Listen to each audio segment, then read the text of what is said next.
my moves like my ABC. There's been a lot of bemoaning of collective thought and socialist ideas on the channels and podcasts and blog posts and everything of people I otherwise quite respect. But they seem to have fallen into a bit of a trap regarding leftist thought that other people have fallen into regarding liberal thought, in that what's being presented as leftist philosophy and thought isn't, in the same way that what's being presented as liberal thought isn't. So, yeah, and a lot of this is spurred by the regressive left and their various issues. But see, I don't consider these people to genuinely, really, actually be on the left. And if we throw out leftist thought because of their misrepresentations of it, then there's a threat of throwing the baby out with the bathwater. And so in a similar way that there needs to be a reclamation of liberalism, I think there needs to be something of a reclamation of leftist thought in general. Take socialism and collectivism, and we'll talk about it through socialism. And socialism, properly defined, is 1. The belief in equality, 2. the limited role of the state as an administrator, and 3. the elimination of systems of control. And none of this is particularly out of line with liberal thought. When we talk about equality, we're talking about equality of opportunity, equality before the law. We're not talking about homogeneity, everything and everyone being the same. And the idea of socialism demanding a limited state strikes a lot of people as very shocking, because their conception of socialism is that of state capitalism, of everything being owned and run by the state, with the state encompassing everything. But in socialism, the concept of the state is meant to be limited to the role of an administrator and an enforcer of the equality that we all demand.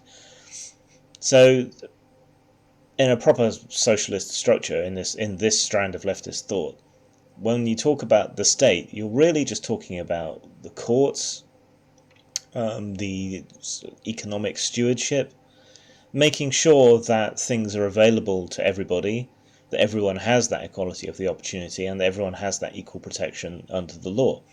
And that's really it. Now, it can extend to state control of certain aspects of society, certain functions, infrastructure, things like the health service, which I'll get onto later. But that's because it's being held in the collective weal, and they are making sure that what's present there is available equitably to everyone. And on the last matter, the elimination of systems of control.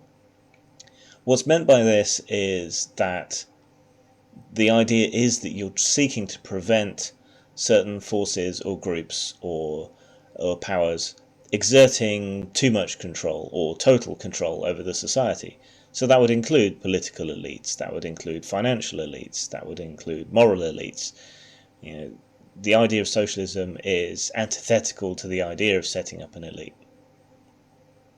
So as you can see, there's not too much there that's necessarily incompatible with classical liberal thought, from which indeed socialism could be seen as an outgrowth. You can see classical liberalism as middle-class liberalism, and you can see socialism as working-class liberalism.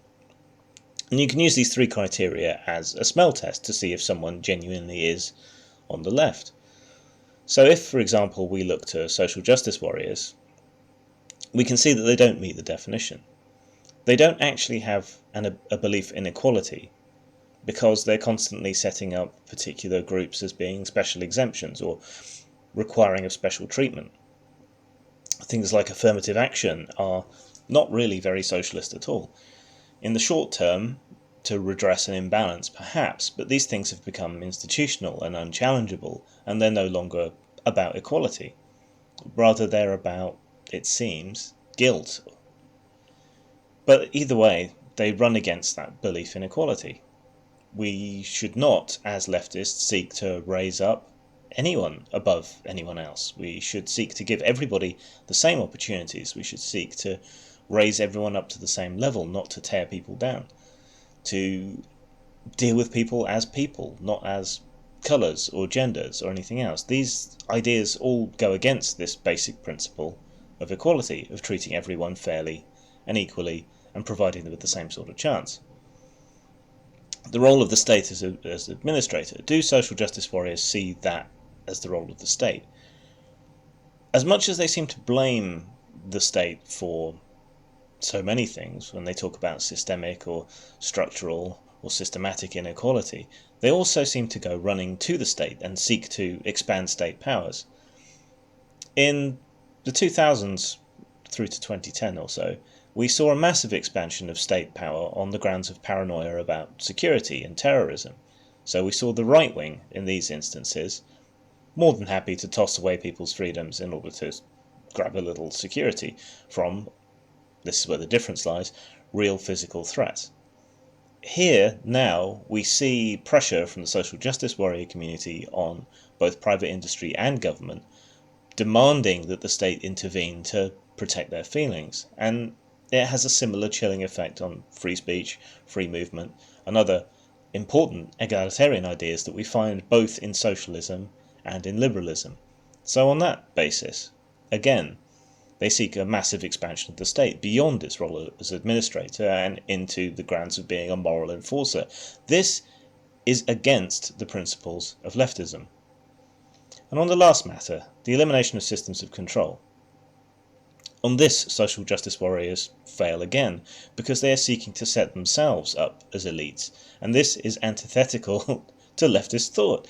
If they're setting themselves up as a moral elite, a replacement for the church, if you will, if they're seeking control over society, if they're seeking to impose their vision onto others, setting themselves up as a hierarchical structure, an approving body, an elite, then they're going against the very base principles of leftist thought. So by looking at these, three core values of the left, of socialism, of collectivism, we can see that social justice warriors do not meet this standard.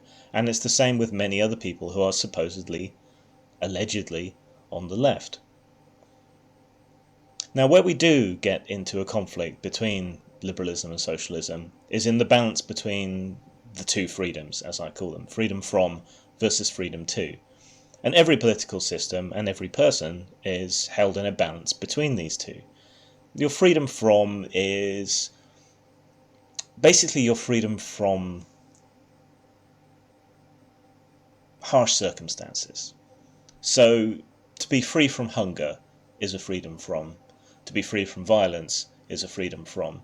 These are things that tend to apply on a much broader basis, and so they're much more associated with leftist thought, with the welfare state, with socialism. If we seek to distribute food evenly, make it affordable to everyone, these are leftist values, and they provide us a freedom from starvation. Freedom to, on the other hand, is much more associated with individual freedom. So your freedom to own a firearm, for example, or your freedom to express yourself. And these two are always in tension, because one is always in opposition to the other to an extent. So if you're a farmer, say, and you want the freedom to set your prices wherever you want, you may end up setting the prices too high for people to afford, leading to starvation. So your freedom to act as a free agent as a business impacts upon people's freedom from starvation. Similarly, in reverse, if they have an enshrined freedom from starvation and that impacts upon your ability to raise your prices and so on, then the one necessarily impacts on the other. And all political systems have one place or another on this spectrum. Left collectivist thought tends towards freedom from, and right wing or libertarian thought tends towards the freedom to. So let's take a case study of this, whether to interact, and let's think about what we might do in that situation. So let's consider vaccination. Vaccination is hugely important for controlling the spread of disease. It has extremely rare side effects that do not include autism, and it's important that as many people as possible have vaccinations because of a thing called herd immunity.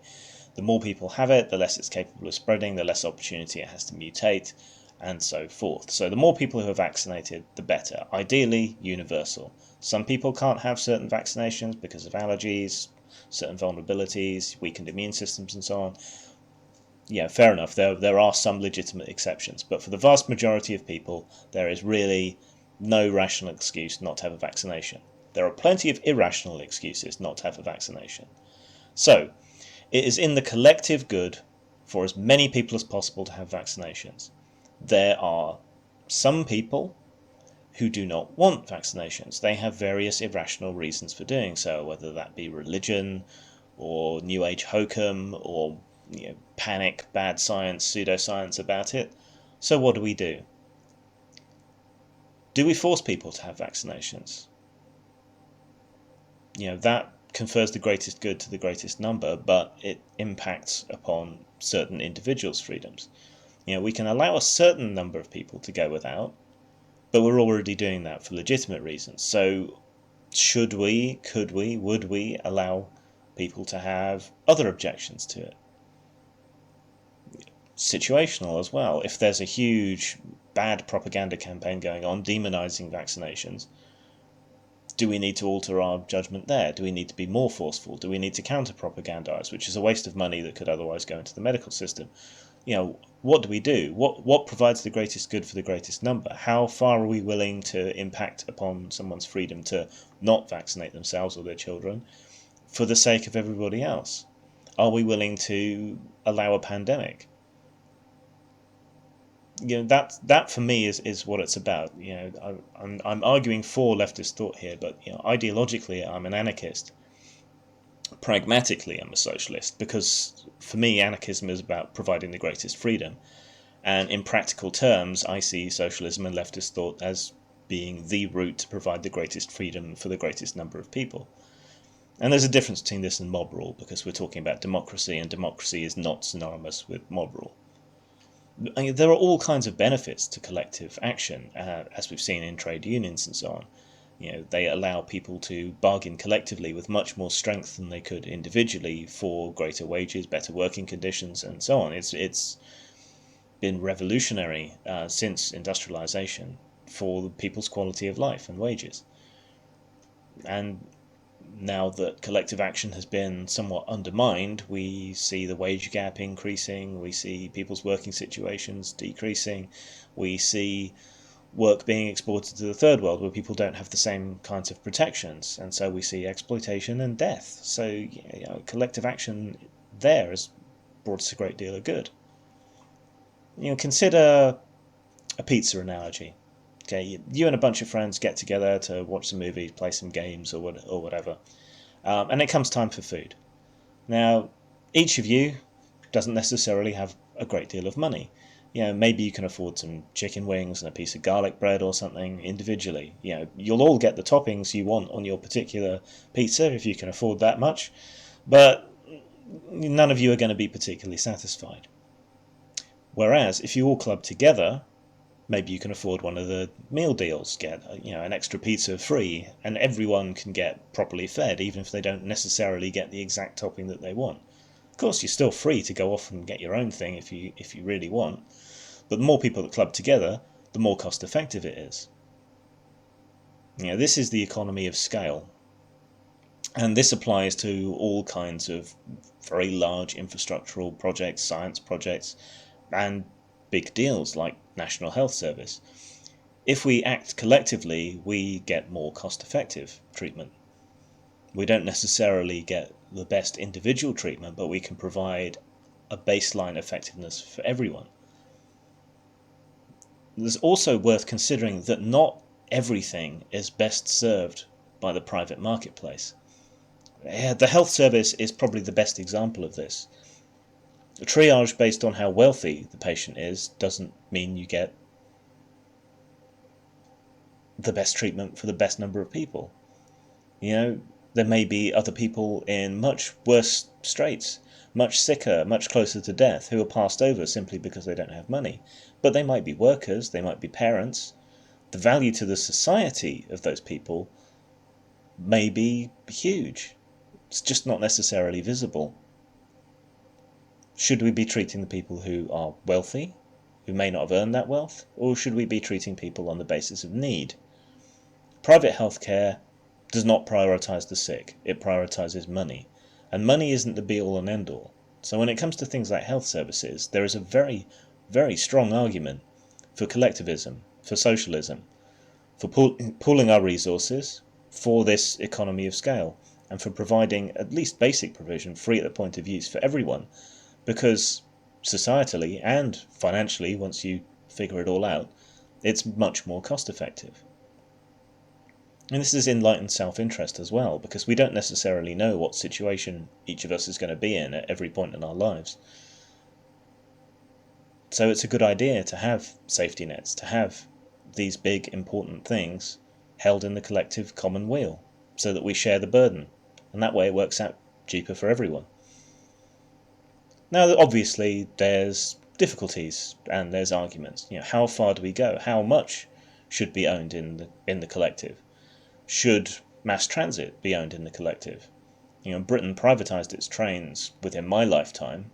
I personally don't think things are better, but I can see an argument for it. Should utilities be held in the common weal? It's much more responsive to people's demands, people's needs. Again, private enterprise is in it to make money, not to provide a service.